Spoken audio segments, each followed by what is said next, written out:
حضرت امام حسین علیہ السلام کا رد عمل۔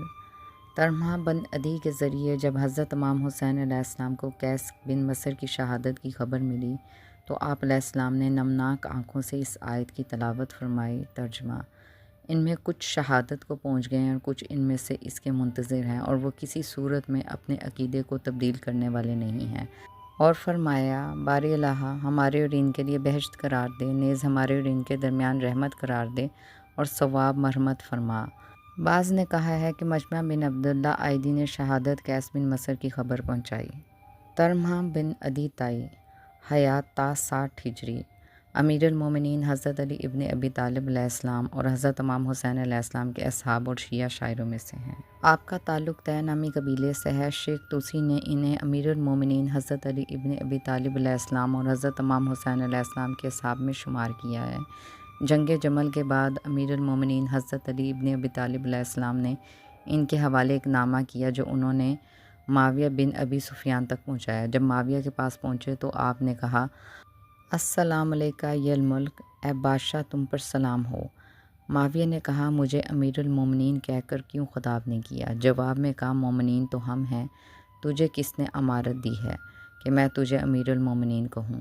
شیخ مفید نے انہیں بلند قامت اور سخنور توصیف کیا ہے۔ آپ نے معاویہ سے مناظرے کے دوران فصاحت و بلاغت سے کلام کیا۔ آقا بزرگ طحرانی نے معاویہ سے ان کے مناظرے کا ذکر کیا ہے۔ حضرت امام حسین علیہ السلام کے دور میں کربلا کے راستے میں کوفہ کی جانب سے آنے والے 4 افراد مقام عزیب الحجانات پر حضرت امام حسین علیہ السلام کے کاروان میں شامل ہوئے، جن کے رہنما طلحہ بن عدی تائی تھے۔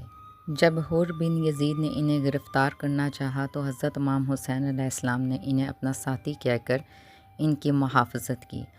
آپ نے عزیب الحجانات کے مقام پر حضرت امام حسین علیہ السلام سے ملاقات کی اور انہیں قیس بن مصر کی شہادت کی خبر، کوفیوں کے حال سے آگاہی اور مشورے دیے، جنہیں حضرت امام حسین علیہ السلام نے قبول نہیں کیا۔ آپ حضرت امام حسین علیہ السلام کی اجازت سے اپنے اہل و عیال کی خبر لینے گئے، لیکن جب واپس آئے تو عزیب الحجانات کے مقام پر حضرت امام حسین علیہ السلام کی شہادت کی خبر ملی۔ موکل عبید اللہ ابن زیاد کا جاسوس۔ عبید اللہ ابن زیاد کو یہ معلوم نہیں تھا کہ جناب مسلم ابن عقیل علیہ السلام کہاں چھپے ہوئے ہیں۔ اس نے موکل نامی غلام کو بلایا اور اسے 3000 درم دے کر کہا: تم شیعوں سے تعلقات بڑھاؤ اور یہ کہو کہ میں شامی ہوں، ذوالقلع کا غلام ہوں۔ خدا نے مجھے اہل بیت اطہار علیہ السلام رسول خدا صلی اللہ علیہ وآلہ وسلم کی دولت سے نوازا ہے۔ نیز کہنا سنا ہے کہ کوئی آدمی حضرت امام حسین علیہ السلام کی طرف سے اس شہر میں آیا ہے، میں اس سے ملاقات کر کے یہ درم اسے دینا چاہتا ہوں۔ یہ کہہ کر موکل دار المارا سے باہر چلا گیا۔